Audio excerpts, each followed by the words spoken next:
Welcome to Liday's podcast. We present to you today a panel discussion entitled What Does It Mean to be British? The panel will look at issues such as systemic discrimination, whether Britain is a post-racial society, and whether the burden will always be on people of colour to humanise themselves. We hope you enjoy this thought-provoking discussion.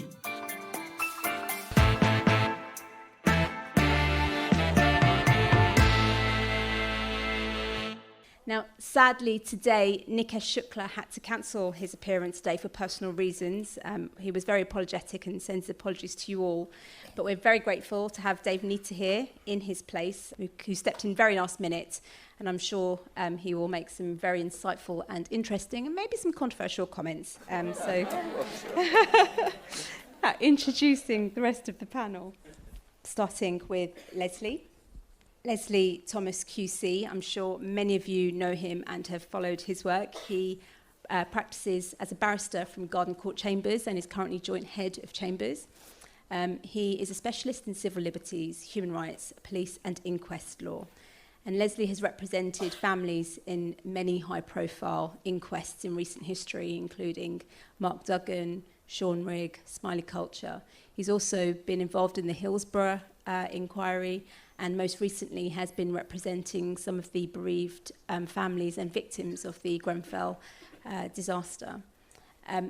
Last year, in his opening statement at the Grenfell inquiry, I would like to just read you some of the things that Leslie was saying, because they were widely reported in the press, but they were things that needed to be said. He pointed to the difference between the people who were representing one side and those representing the victims of the Grenfell inquiry. And he said that there was a real diversity gap between the victims and those representing the parties involved. And he said that the discrepancy affects confidence, and confidence, or a lack of it, affects participation. And a lack of participation from the very people who matter will affect justice. And the lack of justice is injustice. And, you know, since 1999, since the Macpherson inquiry, we thought that we had addressed some of these questions, but these are the questions that keep coming up in the work that Leslie does, and he'll be talking about some of those points today. We also have the wonderful Maya Goodfellow, Dr. Maya Goodfellow, who is a writer, researcher, and academic. And her book has just been longlisted for the Jalek Prize. Her book, The Hostile Environment. Yeah, absolutely. Applause is absolutely welcome. In her written work, she discusses the idea of whiteness and belonging in Britain, and whether you need to be white to be British, to be recognised as being British. She said that the aim of her book was to show how restrictive policy and demonising rhetoric created the system. And she argues that recent events such as Grenfell, Windrush aren't unexpected or surprising tragedies, but fit a pattern of British behaviour and history. So we'll ask Maya to go into that in a bit more detail as part of the discussion. Dave Nita, who, as I said, stepped in very last minute. He used to work at Liday and has a legal background, and I've just learnt was actually a pupil of Leslie's. And I did not know that, so that's quite nice. That was a nice reunion. Dave is also a poet, and he works really closely with community groups, and he uses poetry and drama to raise awareness around social issues and to raise awareness around legal rights within local communities. So we'll hear about some of the stuff that he does. And finally, but certainly not least, Maria Munir. Maria undertook a politics degree at the University of York and is known for their activism and their open discussion around their experiences navigating the world as a non-binary Pakistani. Maria was shortlisted for Liberty's Christine Jackson Award. Most notably, Maria called out President Obama face-to-face on discriminatory bathroom laws in America to international recognition, and they have continued to speak at organisations such as Stonewall and Women of the World Festival. So the first question, starting with Leslie. What does it mean to be British? Okay, I hope the mic's working, everybody can hear me at the back, can you? Yeah, good, all right. Am I British? And how do we define our Britishness?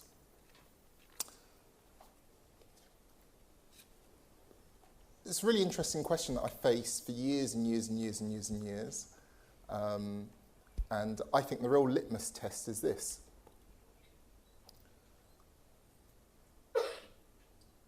When I'm abroad and people see me and I open my mouth, it's really interesting because if I'm in the Caribbean, let's say, oh, there's the Englishman. Yeah, sure. Why aren't I ever the Englishman when I'm in this country?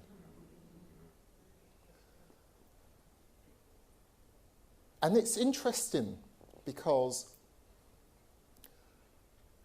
I think if I spoke with a Scottish accent, they would say, oh, there's a Scot.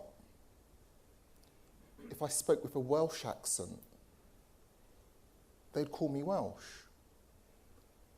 And if I spoke with an Irish accent, they'd say, oh, you're from Ireland. Listen to the way I speak. Why am I never English? So, what does it mean to be British? It means, well, you're not English.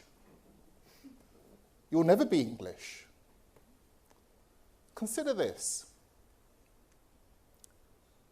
In 4 or 5 generations' time, if I have black or brown children, will they be called English? How do you qualify to become English? Why am I only British? Being British is a way, I think, of othering you. It's really interesting in the recent Brexit debate when you heard some people defending the Brexit decision by saying, we want our country back. We're English. Somehow othering everybody else. We're not part of the exclusive club. So, yes, being British to me means that I'm not English, despite the fact that I was born in the sunshine. Yes, West London. Thank you. Thank you, Leslie. Maya. I find this a really difficult question to answer in a lot of ways, and I think there was a poll a few years ago that suggested why I find it so difficult to grapple with this idea of being British, which found that around 25% of people said that if your mother was not born in the UK, that you should be repatriated to the country that they were born in. And this kind of speaks to this idea of at what point are you allowed to qualify to be British or to be English? And for me, because a lot of the work that I do is about immigration and immigration legislation, there's kind of two overlapping ways that I think about this, I suppose. One is the feeling of belonging or not, or the feeling of being made to not belong. And the other is kind of the material privileges or inequalities that come from how you are perceived and how you move through the world in terms of whether your passport is British, whether you're seen as British when you move through an airport, and what that means for how you're treated. And one of the things that I found doing the research for the book is that if you look at the history of British immigration legislation, you find a history that is intentionally about trying to make it more difficult for people who were British citizens and subjects to come from colonies and former colonies to this country because of their skin colour, right? So at the heart of immigration legislation is racism, at the heart of British immigration legislation from the 1960s onwards. And one of the academics that I interviewed for the book said to me, these are not immigration policies, they are policies of racialisation. So why is it that now the BBC, at the start of the year, produced a pack on immigration, like a fact pack. It's like over 100 pages long, there's some interesting things in there, but part of it is about the history of immigration to this country. And what they say is in the 1950s, Asian immigrants came to Britain. People like my mum, who migrated here from India, supposedly as an immigrant. But she didn't come as an immigrant. She came as a British citizen, right? Exactly. And that is the way that has been erased in the way that we talk about it, I think is really key. But for me, one of the other things I always think of, because at the heart of the immigration debate is a debate around culture and belonging. And I always think when someone says to me, immigration is ruining English or British culture, I think, what do you mean? Define culture for me. Because when I think of it, I think of the Stuart Hall quote, when he says, what does anyone know about an English person except they can't get through the day without a cup of tea? There are no tea plantations in England. Where is tea grown? Ceylon, Sri Lanka, India. That is the inside history. That is the outside history that is inside the history of the English. There is no other history without that history. Thank you, Maya. Maria. So, how would you feel if I said the following words? Assalamu alaikum wa rahmatullahi wa barakatuhu. Jihad. Allahu Akbar. And what I think is quite funny is that whilst maybe to my face you might not express any discomfort because, you know, I guess I'm in a position of power by being on this stage here today, but there's something that even among kind of my fellow British Muslims that would make them recoil. And it's because, to me, to be British in this day and age is to always be defined in opposition to something. It's always to have to prove that you are not something that they say that is not what it is to not be British. It's all these kind of false double negatives which you constantly have to get your head around. This language that keeps changing and evolving, and all the goalposts that keep changing and moving, and suddenly you're on the other end of the immigration line. You're getting swabbed in Switzerland, supposedly a neutral country, because they think you might be carrying a bomb whilst you're actually on your way to a meeting at the UN. And that happened to me. And what I think about this othering as well, that kind of was mentioned by Leslie, is that we focus so much on Britishness as being something that we have in common. But what is it beyond that word that we have in common? What is it about either being born in this country or holding a specific passport that means we are going to move through life with the same experiences and be treated the exact same way? And kind of building on what Maya was talking about, if we think about the Home Secretary, as she currently is, Priti Patel, she said her own parents wouldn't be here based on the immigration system that she's trying to create, right? So clearly, loyalty is not a British value. If I think about, you know, how our Prime Minister has talked about women in letterboxes, clearly we're not in a post-racial society. Sorry, that's quite a funny joke. And I think as well, oh, now you get it. Second-class stamp, you know. And if we think about, you know, this idea of a test, the test, yeah? When I was in year 6, I had to learn the entire national anthem, both verses, there are 2 verses, to win an orange, in a replay of World War II. I don't know what they were doing with oranges then. But I think what's interesting is that my understanding of Britishness has only ever been presented to me as a conflict. And I think that really resonates with me as someone with all these intersecting identities. So like being non-binary, being queer, being, you know, Muslim, being Pakistani, being British, you know, all of these things combine. And people always tell me that you can't be all of these things all at the same time. Yet here I am, making bad jokes in front of you, afraid of no one. But what I think about this conflict as well is that the language around Britishness is mimicking language of conflict. Suddenly we're going to war about our values. There's always been this talk of, you know, that kind of political theory of a clash of civilizations, and people bringing that language forward now to talk about how Muslim values or Islamic values are in direct opposition to what it is to be a civilized society, noting that if anything, if I've learned anything about civility, it is not to go to other people's countries and take antiquated laws and colonize them, because that is nothing to do with civilized behavior, right? But clearly, if that's what it is to be British, then let me colonize this country with my brownness, my Muslimness, and all of that, and I'll see how they feel in about 50 years' time. Thank you, Maria.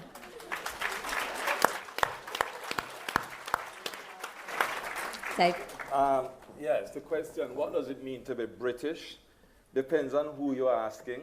I can give you another perspective, because I was born in Jamaica. If I take it to Jamaica now, if you ask that question in Jamaica to anybody who considers themselves a Jamaican, you're probably going to get the same rough answer. Everybody has the same idea of what it is to be Jamaican. And probably many nations, people have an idea what it is to be that nationality, but not so in Britain, because different people will have different ideas. And that's, in a way, you could say that is a failure, that there's not a unified idea of what to be British mean. So it really depends on who you're asking, and I would say it's deeply problematic that if you ask a white person, you'll get one answer, you ask a black person, you get another answer. Also depends on where you're asking the question. If you go over not far from here to the British Museum, the most quintessential institution of the UK, and ask that question, which I asked, there was a big exhibition, a retrospective of all the Benin masks and so on, the gold and so on. And I took a group of students, because I'm an educator, community educator, and I consider London to be one of the most intriguing and interesting classrooms. The city itself, including all its institutions like the British Museum. Took my students there and showed them, the Benin and so on, how it was displayed, and amazing. And I met somebody who is quite senior, a white man, and I asked him to do a little mini lecture on the spot. And he did. And he said to the students, the thing you should know is that this museum should be called anything but the British Museum. Why? Because there's nothing British here.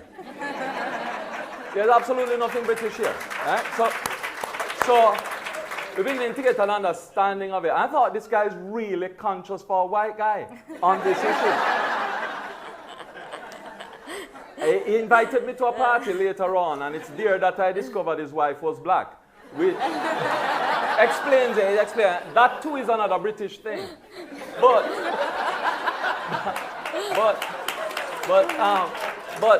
I will just say that really, and I would encourage people to use Britain as your classroom, teachers use it as your classroom, because actually the stuff that is in these places are, some of them are bought, some of them are borrowed, most of them are stolen. And you get an opportunity to be near to your culture, because, And don't worry, if you're teaching and using stolen goods, you're not in receipt of stolen goods. It was yours in the first place.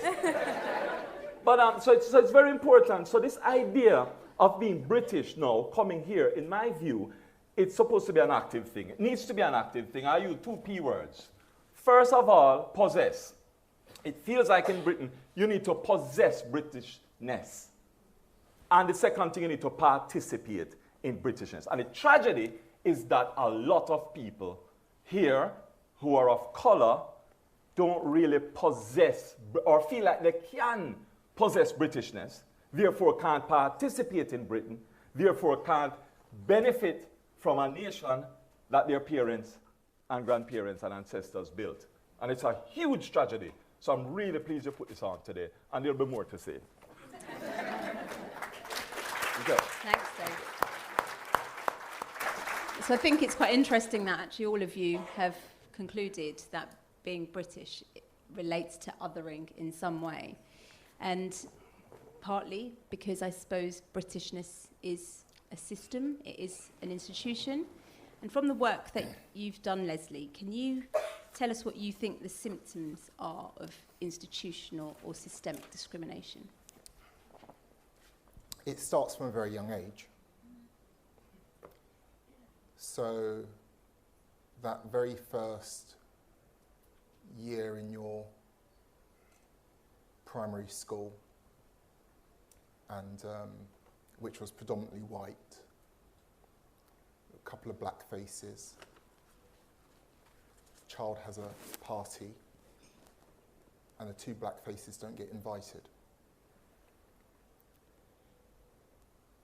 It starts when teachers in your school, the very first thing they say to you is, "Where are you from?" It continues when you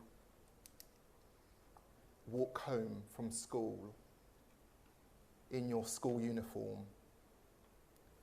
A van pulls up, police officers jump out, and they say, "You look suspicious. Where are you going? Where have you come from?" "I'm in a school uniform." It continues when you qualify, you become part of the system. You have your first day in court, and the usher at the court says, "Are you the defendant?" "Defendant's brother?"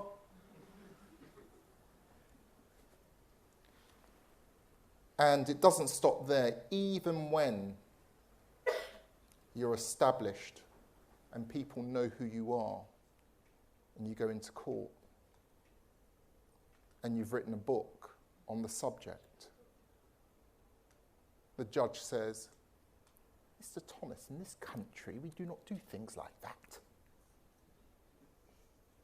And makes you wonder, well, what country do you think I'm from? All these small things are symptoms. They're all symptoms. They're symptoms of an underlying malaise. And here's a sad thing. It's when that malaise, when those underlying symptoms are not recognised. Because your question was in relation to institutional racism. It's because of things like that in all walks of life, in social housing. Why is it that when we have the worst tragedy in our peacetime, with the greatest loss of life in our capital city, that the vast majority of those who die are black and brown? Why is it that those responsible for that construction and that refurbishment are said to have done it using cheap, dangerous materials to pretty up a building in one of the richest boroughs in this country because, well, it's a bit of an eyesore, isn't it? Why is it that the police feel and object when you say, "You're a victim of the system, that's the reason why you have that culture," and they take umbrage at that? And why is it that when you look at most websites, that's the nice thing about websites, because you can actually see who you're instructing these days. And if you go on to most web pages for, say, barristers' chambers, why is it, do you think, that in the traditional sets which make the most money, commercial sets, tax sets, when you look at the faces are predominantly white, male, and stale? The proof of the pudding is in the eating, I kid you not. Do your own anecdotal research. Whereas in the sets which predominantly do legal aid, family, crime, there you'll find more black and brown faces. You see, if I just use, and I'm nearly finished, if I just use our profession as an example, there's a real hostility to point out to an organisation, I think you are displaying symptoms and I think there's something wrong. I was given a talk, no, sorry, it wasn't a talk. I was in a meeting recently and I was making the point that it's very difficult to approach, say, barristers' chambers and say, look, there's a problem with how you look and diversity is to be embraced. Because just by saying that, there's implicit criticism of there's something wrong with you. And to get the message across that there's something wrong with you, you're going to get somebody's back up. But it's really difficult, isn't it? Because, and I'm not saying I've got the answer to this, but if you're a predominantly white set, let's say, or a predominantly white institution, I'm just using a profession that I know, but this applies to any institution if you think about it. And you say, take a look at yourself, there's something wrong with you. You need to change. Well, who's in charge, who's in control in terms of change? It's the people at the top of that organisation or that profession. And what colour are they? So it's a bit like trying to get turkeys to vote for Christmas. You know, we want to change you. And I don't know what the answer is. Thank you. Any other comments? So Maya, you've already talked about the fact that immigration laws are racialised, and it seems that, and you certainly say it in your book, that the immigrants are reduced to their economic value, and I think the women's movement has found the same when trying to justify why they should get equal pay. It comes down to what are you going to contribute to the economy. How do we change the narrative of that? I think that one of the things we need to do, like when we're looking at immigration and these kind of anti-immigration discourses that exist in British society and have done for decades, is break them down. I think we actually really need to get to grips with what the people that I politely call anti-immigration professionals, like, so, you know, the people who are on your TV screens talking about how immigration is the real issue for this country. It's a drain, it's causing all kinds of problems. And I think it helps to break it down into two kind of overlapping things. And one is looking at the economics. And I think there's a necessity actually to tackle some of those myths. So this idea that immigrants are at once taking from the public purse and coming to claim benefits and also taking your job. So it's like they will be the people taking the nurses and doctors' posts. They'll also be the first in the queue for the NHS. Like, which is it? Just make your mind up, because it can't be both. So we do have to take that on. We have to tackle that, because it's not true. But I do think when we're making these arguments, what we need to realise is, like, a lot of us, I imagine a lot of us in this room, don't want to be defined by how much we contribute to the economy every year, how much we earn, how we're measured in this very economic sense. So why would we just want to talk about people who happen to be born in another country, happen to move here in this way? And I think one of the ways we do this is we have to start talking about this whole thing as structural. So the term economic migrant is something that is used all the time, right? It's like the economic migrant is pitted against the refugee, despite the fact that this line between the two can be blurred because movement's very complicated. But what it suggests is, like, what's implicit in it is that people who might be moving in part for maybe a better wage, there's a problem with them. But that's never applied to, like, the white French financier who comes to work in the City of London. They're not an economic migrant, right? The people who are the lower class people, the people who will be doing dirtier and more dangerous work. And so I think we have to ask why that is.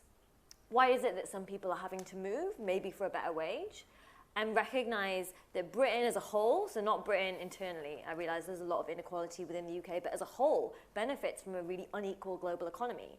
And that doesn't come out of nowhere, right? So often Britain will talk about, and British politicians will talk about, oh, we give a lot of aid, we give a lot of development money, like, we're doing our bit. But if you look at the facts, what you find is more money flows out of the so-called global south through really bad trade deals, through debt, through tax evasion, than it goes in through aid. And so we have a global economy that is structured in such a way that means that people are born into poverty and it's difficult to escape, not because it's their own fault and it's not by chance, it's structured that way. And I think one of the things that we could begin to do, which is, in this particular political moment when the far right is on the rise, seems like quite a difficult argument to make, is to recognize that for some people, they're hemmed in by borders. Right? Capital can move with relative ease, multinational corporations can move with relative ease. For some people, it's very difficult to leave particular countries, and it means that you're creating kind of highly exploitable people. Whereas if we were able to have more movement, if people wanted to move, that would change the system a bit. And the other part of this argument is like basically trying to humanize the debate, because the other argument that's made about immigration, which I mentioned before, is that certain people, not everyone, certain people who move to this country are a threat to English or British culture. They're a threat to some people's sense of identity. And this is born through an inherently racialized logic that some people are a threat and some people are not. And so for me, we have to go back to the roots of empire. We have to go back to understanding what race is and how it was constructed and how it is infused in the immigration debate.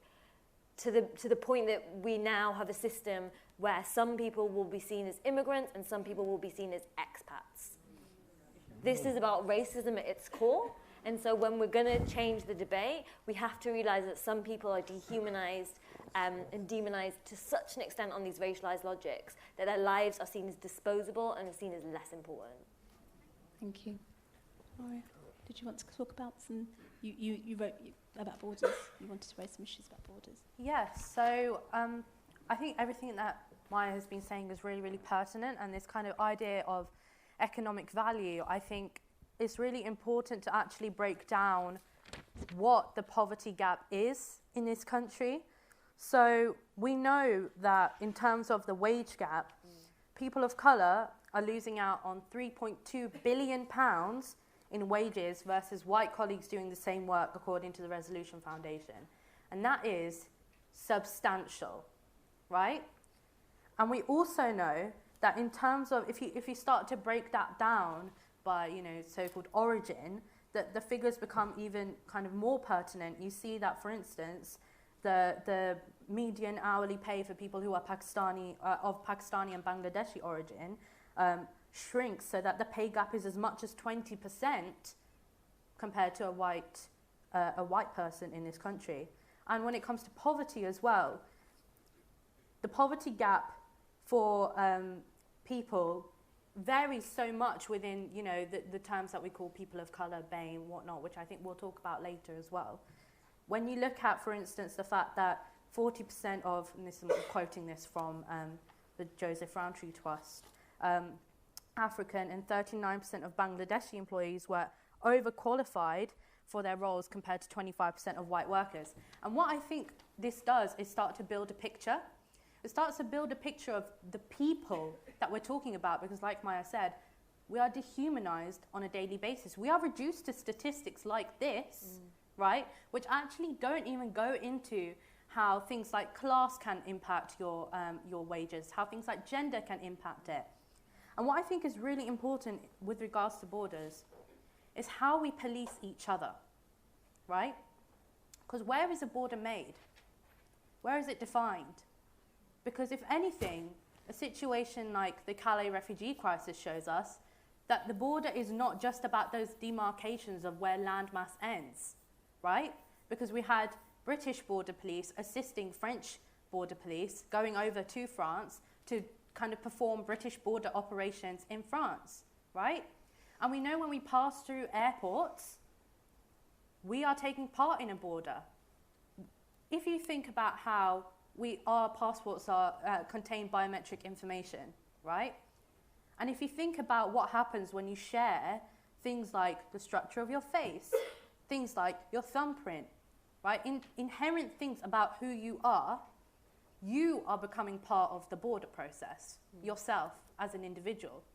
And we know that things like that have implications for things like refugee protection. So for instance, in camps in Jordan, refugees, in order to collect their aid, must do things like get retina scans in order to collect their aid upon which they are dependent. And I think dependent is a really important word, because we are very dependent on this idea that the border is there to keep us safe. Safe from what? And as was mentioned, what is that threat? That never-ending, constantly evolving threat, right? What does it look like? Who does it look like? Who is that threat?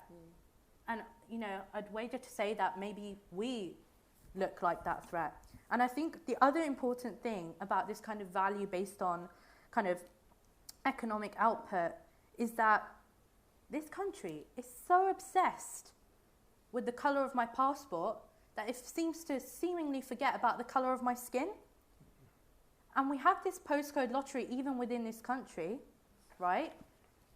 And essentially, what means that we can have these rights under this law compared to someone who's coming from a different country, right? What is it about being a citizen here when you're not even considered a citizen, when you're considered a second-class citizen here, that means you can access more rights than someone else can, right? You can open a bank account, but maybe an asylum seeker or a refugee can't open a bank account until they've gone through arduous processes to prove that they should.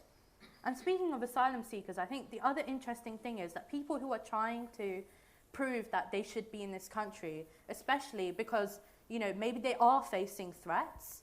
For instance, they might be LGBT, and if they're also a person of colour, they're going to face limitless questions to prove that they are LGBT because they are a person of colour, because they may be a person of faith, before they can access the same protections that this great Britain seemingly says we will afford to people who are seeking asylum because, oh my goodness, they are being threatened by all the countries outside of this great nation. And I think in that, we see clearly the hypocrisy of borders and how, by participating in borders, by, I think, even calling ourselves British, we begin to replicate the very systems that seek to define that injustice that Leslie has referred to as well.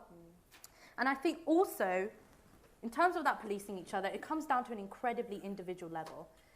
How many times have I been on the tube and I've heard them say, see it, say it, sorted, and I literally say it out loud like it's a joke? But that is scary. That is scary that that level of dogma has reached and infiltrated the way that we navigate our lives, to the point where, you know, when we go into a hotel, they have every right to ask for your passport just to use a hotel. But why? Why is it that when you go to university, that your seminar tutors can report the attendance list to the Home Office so that they can make sure that people who are not British citizens are actually attending their classes? Why is it that we all take part in border practices every single day, unquestioningly? And to what result? The result is the further marginalisation of people like us, because as we know, right, as we know from the deportation orders that happened recently in terms of people being deported to Jamaica, even if you've lived here your whole life and be part of every single thing that has been asked from you, like Leslie was saying, gone to school, done the whole thing, been questioned at every single turn, no matter how long you've lived here, that is not enough to prove that you have a right to be here and right to be part of this society. And if that is how we're going to talk about borders, then I don't want any part of it. Thank you. So this has been touched on by a number of people speaking. Is the burden to humanise ourselves always going to fall on people of colour, Dave? Well, if you're a hopeful person, you hope not. But so far, it has fallen to us. I attended the inquest of Dexter Bristol. Dexter was one of the victims of the Windrush, the hostile environment. And I heard testimony of how Dexter was sometimes screaming in his apartment. He was tormented because of what the environment did to him. You have to remember that buses, billboards were driven through communities saying, go home. An environment was created, and it was died of a heart attack. And his lawyers, and it was just really stressful, really treated in an inhumane way. And just for the record, he was sent a letter from the Home Office of apology, I think either days before he died or days after he died. So his status was been proven, and apologies and all the rest of it, but it was too late. He died on the street. He was on the road and the sidewalk being found, just in a very unkempt way. He was suffering from mental illness, and it was a very inhumane treatment. His lawyers were trying to get on the record that stress, and stress caused by the window, was a part, it was a part of what caused the heart problem. And experts testify that stress is a big contributor to this. The coroner, white, admitted that the facts related would have been stressful for her, would have caused her great stress, but she's still not going to rule that he was stressed. That's what we're talking about. We're talking about the humanity, that we don't have parity. Is that there is not an understanding, and legal lawyers will tell you about cases about women who are treated far worse when they're pregnant, when they're of color, and so on. There's this thing of inhumanity. In fact, in Guantanamo, it was just so shocking to hear some of the detainees in Guantanamo saying that they know they're not going to get human rights. Just give us animal rights, is what they were saying. Give us animal rights, and that will be all right with that, because you know you're not going to give us human rights. So the burden has always fallen to us to, exercise our own humanity and so on. And it is a mark of a society and its civilization in terms of how it treats people. 20 years ago, 2 babies were born in a hospital, choose any hospital in London. 2 babies were born side by side. 1 black, 1 white. Both of them born in this country, come from the same community. And somehow, 2020, they're both adults, and the white child feels British, English, entitled to everything. Captain of all I see, and a black person. I just was in a school, Mulberry Primary, and they were doing a conference similar to this, and the students said they don't feel British. Students of color do not feel British. That is a failure of society. But right now, 2 babies are being born in the same hospital, side by side, 1 black, 1 white. And what's going to happen, as Leslie pointed out, in 20 years' time, when they're both adults, will the black child feel as entitled, as belonging as the white child? And I fear, if you look at the trajectory and look at reports that I've written this year, 5 years ago, and before that, from the 1970s, 60s, and dating backwards, nothing has changed. The trajectory remains the same. So really something has to be done, because Britishness is toxic. The flag is toxic. Nobody even wants to wear it. Which other country? South Africa had to throw it off. They said, with this flag, it's not going to work. We have to change it. It's not going to work. No, it's not just the flag that needs to change. It's not because things are that is still unequal in South Africa. That is people's hearts that needs to change. And the burden need not be on black people all the time. And that's why you're going to hear more about whiteness and white privilege and so on and so on. To whom much is given, much is expected. You're given a lot of power. A message to people of power. Oh, yeah, I have power too. We'll use my power powerfully. But if you have power and you can change, it's not enough to just talk about this stuff. You've got to begin to do something about it to make a valid change. Because I don't want 5 years to have another conference like this. It's getting boring. You don't want to be able to write the report 5 years in advance or your speech 5 years in advance. I want to give a different speech. We're going to move on to some audience questions in a minute, but just one last one. I don't think this is going to take long for you guys to answer. Is Britain post-racial? Leslie? Either of you? Go. Oh, I mean, no. But you know what? I'd quite like to do in terms of like thinking about race, because one of the things that Paul Gilroy says, who is, I'm sure a lot of you know him, but an excellent academic, he writes a lot about this, ideas of Britishness, as he says, like, if your anti-racist work isn't imagining a world in which race makes no sense, then what are you doing? And for me, I think actually the starting point is our education system. Like, we live in a country where the national curriculum says we need to learn about Britain's history and its relationship with other parts of the world. And empire is not a compulsory part of the curriculum. I moved through the whole of the state education system, and I only learned about the decolonization of India, which is part of my own family history, when I chose to study it at A-level and was mocked by people in the classroom for choosing to do that.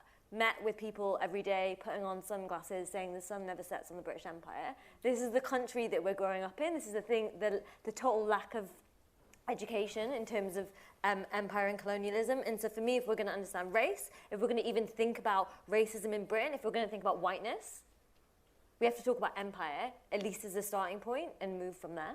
Yeah, thank you. Maria? So I think, you know, we have terms like BAME, right? Black, Asian, minority, ethnic. We have people of colour. And sometimes these terms are used because it's the only way to categorise us in the lens of what is a society that operates from an assumption of whiteness, right? Because otherwise those terms wouldn't exist, right? And I don't think we ever will be post-racial, and I don't even know what that means, right, in practice, because it's too late. I am who I am. I have this identity. You can't take my race away from me. Sure, it came from a really wild, ridiculously kind of eugenicist point of view, but I am who I am now, and it's too late. And I would say this, right? When someone throws a slur at me, right, they call me a packy, don't call me a BAME, you know? I mean, they might start. I mean, there's still time. Yeah, they're very inventive these days. I mean, we're at a point, right?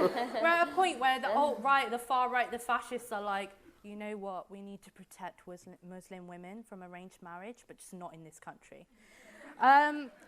So, you know, and I'm living for what is happening right now, right? Because sometimes from this point of injustice, I see beautiful, amazing things that need to be celebrated within my community. So like my dad, right, he's Pakistani like me, and he holds this thing every year called a Milad Jalous, which is like a march, which he does through Watford Town Centre, right, where at the top of their voices, they have a truck, they have these loudspeakers, they're singing songs from Islam, they're talking about faith, they're doing this loudly and proudly through the Watford every year without fail. They will do this, right, because it is important to prove our existence every day, we are told, but according to certain confines. Well, I don't want to swear, but bleep those confines, right? Because if there's anything I've learned from navigating this world, it is that I have no wish to be homogenized. I have no wish to be homogenized even kind of within what is supposed to be the Pakistani, the South Asian experience. I have no wish to kind of assimilate, right? Because like we've said, what value is there really in being British if it's about kind of erasing every part of yourself that makes you who you are? And like I said, it is too late. This is where we are. But I think what kind of you were touching on, David, was the fact that solidarity in action is something else. And I think what that requires of us is to kind of take pride in that like radical specificity of language, but also make sure that we're not constantly having to define ourselves in opposition to the assumption of whiteness. And I think that is way better than whatever a post-racial society is meant to be. Great. Yeah. Can I just add something, Kiran? Quickly, Dave, really because I quickly. really would like to bring the audience in. Because there's evidence for this. If post-racial means that we live in a society where, regardless of color, you're treated the same way, then we're not post-racial. We're post-racial. And there's evidence for this. You can go to Hansard. Recently, in the House of Commons debate, the Deputy Prime Minister, the opposition leader, put to the Prime Minister, is it one rule for young black boys who deal in drugs and blonde-haired white boys born in another country who dabble in drugs and conspire with ABH and GBH, all kind of, for journalists, is it one rule for one and one for the other? And they agree, they say yes. They say yes, of course, they were cheering. And the question is still hanging in the air. And I think in order to be post-racial, we've got to take action. I really believe that we have to come together and demand a society that's a decent society. Because when we talk about Dexter, Bristol, and all that happens, it's not just Dexter, Bristol that was his humanity taken away from him. The whole black community suffer from that. When people are treated like that, everybody look and think, that could be me. I could be treated like that. And we have to take action. And that's why I'm glad this event is being held today, and it's no accident. We are here on the 4th of March because we have to take action. We have to march forth and make a difference. And make a difference. And change our society. Because it falls to us to do it. Leslie. And very quickly, I think that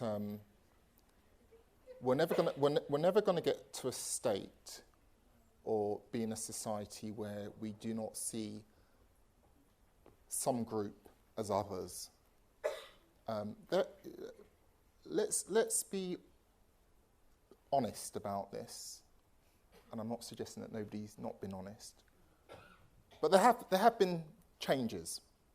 There's been huge changes. I mean, to say, can you believe in London, not less than 30 years ago, that if I was a black man walking through the streets, there were parts of London I would be fearful in going to, for fear of being run down by groups of white lads with shaved heads. Not less than 30 years ago, if you were in a interracial relationship and walking in parts of London, you could be run down and beaten up. It wasn't uncommon to have television where your average British family on a Saturday night would laugh at words such as nignog, programs such as Love Thy Neighbour.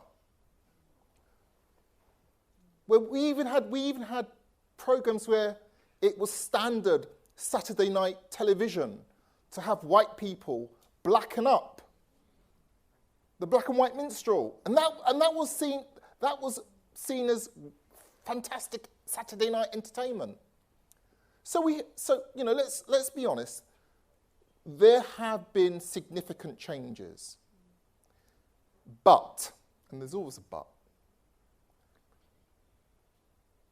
who are the new others? Well, we still remain as others, and we still remain as others because there's nothing we can do in terms of visibility. If you're black, you're black. You stand out. If you're brown, you're brown. But what depresses me is how the same rhetoric, narrative that was used against us has been used against other people coming to this country, the Eastern Europeans. Come over here, take our jobs. And the reason why that is depressing, it's depressing when one group who has been othered pulls into the narrative to other another group. Because they divide us against each other. And that is what we have to be mindful of. Thank you. I think we should open up to the audience for any questions. I think we've got some roving mics. Aisha and Aisha? Oh, you have to use my mic. Okay.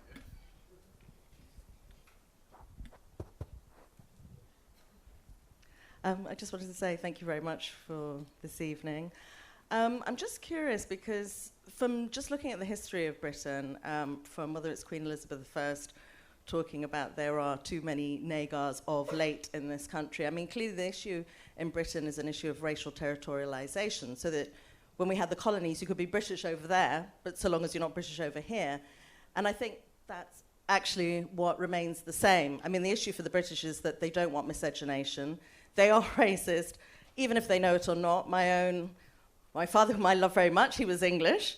And when I used to ask him, why am I not English? Because he always said, you're not English. And I said, why am I British and not English? He said, you're not English. You can never be English. You're not Anglo-Saxon. And it boils down to race, and it boils down to colour, and it does boil down to racial territorialisation, and I don't understand how we will ever, frankly, fit in. And I'm just wondering, I agree, I just wanted to say I agreed with Maya about the fact that education is hugely key. Partially, I went to, if I may, I don't know how long I've got, but if I may say, I went to Inverness at the weekend, and I met up with a gentleman called Dr. David Alston, who's doing research on the connections between Scotland and the Caribbean. And he mentioned that people in Scotland are really struggling with the reality and the fact that practically every inch of Scotland can be connected to somewhere in the Caribbean in terms of the money that's made and in terms of the names and the places and everything from, you know, he was talking about the hemp industry in a little village called Cromarty that made the sacks to fill the fish, the dried fish that the fishermen made, to the carpenters, we were even standing next to green hot wood that comes from Guyana. So it was just amazing. Like every single part that he took us around over 2 days was from the Caribbean. The reality is that they have entirely exploited every single part of the Caribbean and Africa and elsewhere, whether it's India or wherever, Pakistan. But I don't see how we're going to resolve this unless we enlighten the British in the sense that most of the people I meet have no clue about the extent of slavery and the extent to which Britain was built on that. But what I don't understand is how do we go about forcing the government, in essence, to produce the kind of education that doesn't remove our history from their history, because essentially British history is false. It's a lie, because it has to remove us in order to create its own history. So I guess that's my question, is what do we do? Because it seems that politicians aren't really keen on having true histories shared. Yeah, I mean, I think it's a really, really good question, and I don't have a simple answer in that we have a government that doesn't want to do that. Like the long and short of it is the Conservative government doesn't want to do that, but it's also true that there are resources out there. So the Runnymede Trust, of which I am a board member of, just full disclosure, has with Manchester University developed this website called Our Migration Story that actually gives teachers the resources to go and do this. And I encounter a lot of teachers who say, how do I teach about empire in schools? How do I inject this into the curriculum? And so whilst we have this government that we do, finding workarounds, and there are people working with teachers to try and get this into schools in like a really meaningful way. And it's being taught to some degree, right? But maybe a bit more unified. And then if we can figure out how to get a government where maybe we can do like a reverse Michael Gove. So like take control of the history curriculum and really, really overhaul it, because I think it's not only to understand, we've talked a bit about whiteness, and I don't necessarily always want to center whiteness, but it is what I look at whiteness in a lot of my academic work. And one of the things I come back to time and time again is Britain, and white British people in particular, but Britain as a country, the national story it tells itself is Britain developed itself. Britain is a developed country that developed itself through the Industrial Revolution. That Industrial Revolution was in part powered from the deindustrialization of countries like India. And so central to whiteness is not just about skin color, it's about ideas of understanding the world around us. It's the erasure of the colonial histories that allow Britain to have this exceptionalist narrative, that Britain is an exceptional nation that developed itself. And for me, it's why I think we want to do these things. We want to teach about history, teach this history, and change the country for the better as much as we can. But for me, and I know maybe this is quite an unpopular thing to say, I don't believe in Britain as a thing. I don't believe in organising ourselves in the form of nation states, because it's always going to be fundamentally exclusionary. It's just how you exclude. On what basis are you excluding people? And so I think for me, it's like a starting point to imagining a different world altogether. But I'll take it as a starting point for the moment. Teaching that is so integral to people understanding people really understanding how race operates in Britain. And all I could think of when the whole debate was raging about Meghan Markle, like, I don't really care about the royal family, but like that debate really showed me you had people sitting on TV saying, talking about her as having exotic DNA isn't racist. And you think, how much do you have to erase from recent history to get to that point that you can sit on TV and say that? And if we taught this, I think it would at least be a starting point to begin to change that. Okay, thank you. So in the fight against racism or challenging social structures, do we really need to be civil about it? I know a lot of people talk about, oh, you can defeat hate with love, but all social structures were demolished with complete lack of civility, answering in the same tone and holding up a mirror that was much larger than the mirror that they tried to hold up to show that we were what we are. All the examples of all the kind of people who terrorized people, for example, in East Ham a few decades ago, it was not silent protest. It was people throwing eggs and everything at them. The ghettos at Warsaw. So history is being taught to us as there was this meek revolution against those in power. So do we need to be civil about it? So I think that's a really important point, because if anything, we've been taught about stereotypes about people of colour, and especially black people, is that we are aggressive, we're violent, you know, we need to be contained. And I think what that narrative is partly built upon in order to ensure that we don't rise up when the time comes.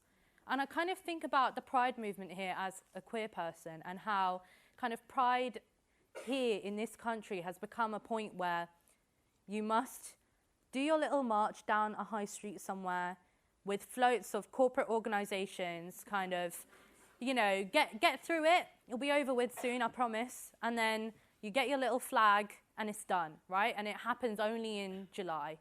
That's the only time that you can be proud. And then I think of organisations like UK Black Pride, right, who have fought for such a long time to have a space for people of colour who are also queer to be able to celebrate themselves, but also resist, right? And you had Lady Phil, who's an icon, chanting at the last UK Black Pride, "We rise, we rise, we rise." And it was echoing kind of around 10,000 people were gathered there, right? And we just had all this music playing that, frankly, if I had ever heard the music of my culture being played in public, I'd be like, oh no, someone's going to start shouting at them in 5 seconds. And I think what I'm trying to get at is civility is a concept that is there to ensure that we don't find those spaces in which we are able to be what would be called antagonistic and actually resist what is going on around us. And I do believe that whilst, you know, we know, like, from Black Lives Matter being treated completely differently to, like, Extinction Rebellion, for instance, right? We know, like, people like Extinction Rebellion who purport to be on the side of, you know, people of colour, apparently, but still send flowers to Brixton Police Station, right? It's very clear that civility only applies to some people, and no matter how civilised you try and be within your kind of activism and resistance, you'll still never be civil enough. So, whilst I'm a human rights defender and technically under definition I'm not meant to talk about violence, but, right, violence to us, it doesn't have to just be a physical act, right? Racism as violence can be emotional, right? And that can have physical effects, right? Depression, you know, pain conditions, all of these things. This is violence every single day. Where is the civility in racial violence, right? So if that is allowed to happen to us on a daily basis, right, there is power in our resistance, calling violence when we see it, but also not being afraid of being told that we're being violent, because until we rise up against that notion of civility, we'll be colonized for the rest of our life. Come in. I think you've asked a really important question, which for some of the greatest minds has been one of the things that have, you know, excised them from, you know, Martin Luther King Jr., Nelson Mandela, Malcolm X, and so on. And can I give you an example in my profession? When I started being effective in court, I was seen as young, angry, and black. I'm now old, angry, and black, but I'm not seen as being aggressive or angry in court. Oh, Mr. Thomas is robust. And so I asked myself, what has changed? Because it's still, if anybody who follows me and knows the cases I do, the cases that I'm doing today were the same cases I was doing 20 years ago, 30 years ago. The story is still the same. The message I'm getting across is still the same. Police officers are still afraid if they're subjected to questioning from me. What has changed? I'll tell you what's changed. I have been given status and power by having 2 initials after my name, QC. And so that the stuff that I was doing 25 years ago and the stuff I'm doing now is the same, but it's seen, as civil because of... So, I'm not saying, and I would never advocate, if somebody's beaten you, you can't defend yourself. I would never say that. Everybody here has got the right to self-defense. But what I would say is you've got to be smart in how you defend yourself. And I realise now that I can get away with a lot more in this position of power that I'm in than I could 25 years ago.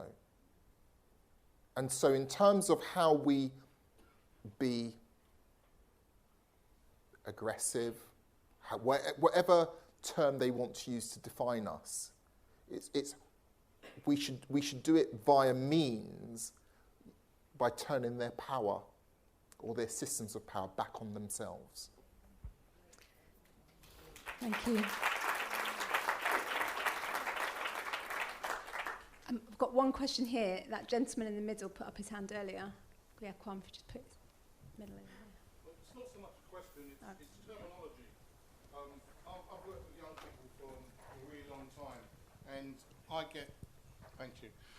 get a bit confused when I'm sitting somewhere and listening to a debate like this, and I hear terms like black and brown, when politically the term is black.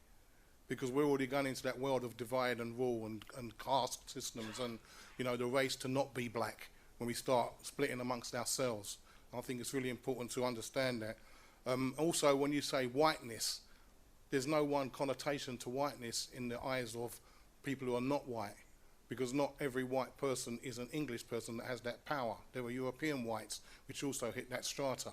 It may not affect us here in the UK particularly, but there are those people there as well. So, if we're going to use the terminology, let's use it politically. You have a white, which is non-black, or you're black, which is non-white. Once we start getting into divide and rule and caste systems, it has a totally different meaning to me personally. Also, when you say discrimination rather than racism, it's kind of softer. We're dealing with race. Discrimination could be done by anyone and anything, any place, any time. And finally, we talk about this government and education, but, in the 70s when I was at school, it was the same thing.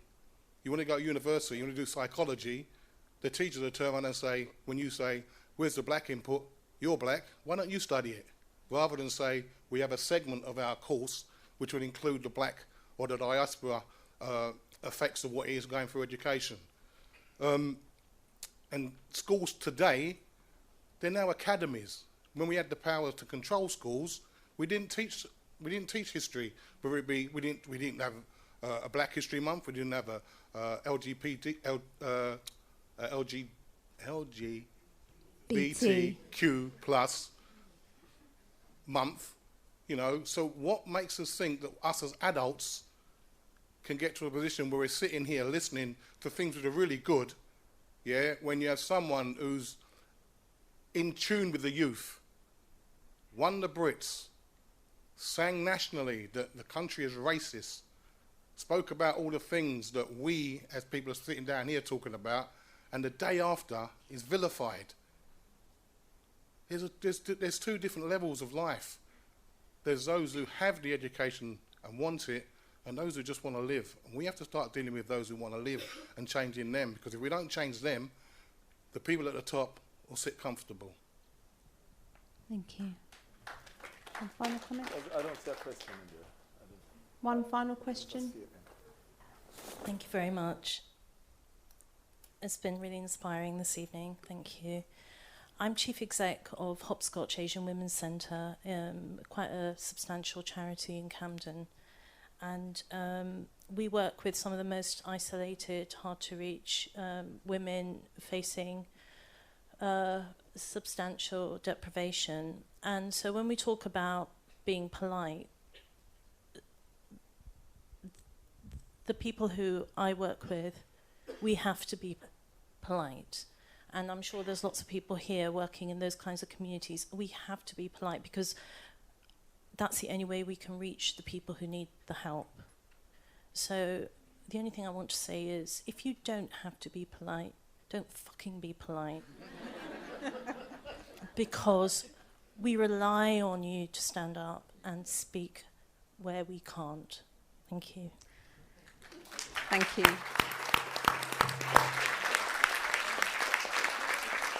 That was pretty much the perfect final word on this. So thank you very much. We could have set it up better. We were all worried that we wouldn't have enough to talk about. We ran out of time without having spoken about everything we wanted to speak about. I hope we're not here in 5 years, as Dave said. But until then, March 4th.